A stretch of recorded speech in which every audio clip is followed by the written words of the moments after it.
The Trump administration has assessed $4.4 billion worth of duties on steel and aluminum imports and a range of goods from China under the tariffs it imposed in an effort to protect U.S.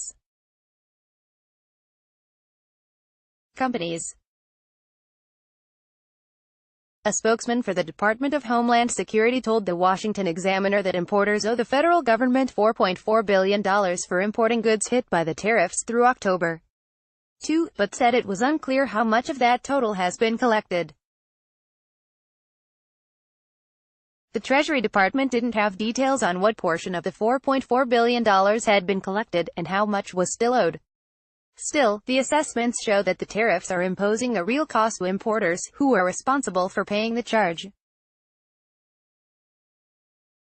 Trump got aggressive on trade earlier this year, when he hit all U.S. trading partners with a 25% tariff on their exported steel and a 10% tariff on aluminum. According to DHS, U.S. Customs and Border Protection had assessed $2.34 billion in duties on steel imports and $615 million on aluminum. Trump followed that up with a 25% tariff on $50 billion worth of imports from China, to retaliate against China's failure to protect U.S. intellectual property rights, and its policy of forced technology transfer. He then hit another $200 billion worth of Chinese goods with a 10% tariff that could rise to 25% next year. CBP said those tariffs against China have led to duty assessments of $1.45 billion against goods from China as of early October. Even relatively small tariff hikes on goods can prompt importers to stop importing those goods altogether, especially in competitive industries.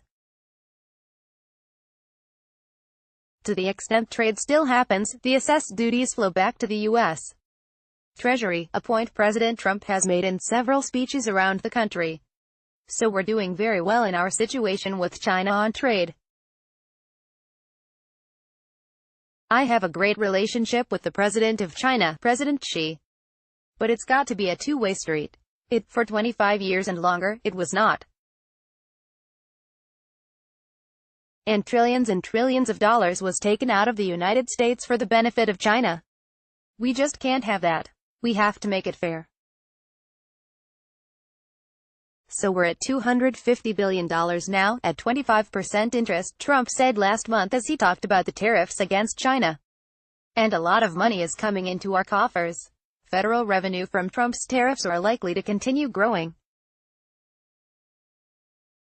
Trump's steel and aluminum tariffs are still in effect, as are the tariffs against China, which will rise from 10 to 25% in January unless the two countries reach an agreement to settle the trade fight. Today, the tariffs are hitting about half of the goods China sends to the U.S., and Trump has threatened to go further by hitting the other half.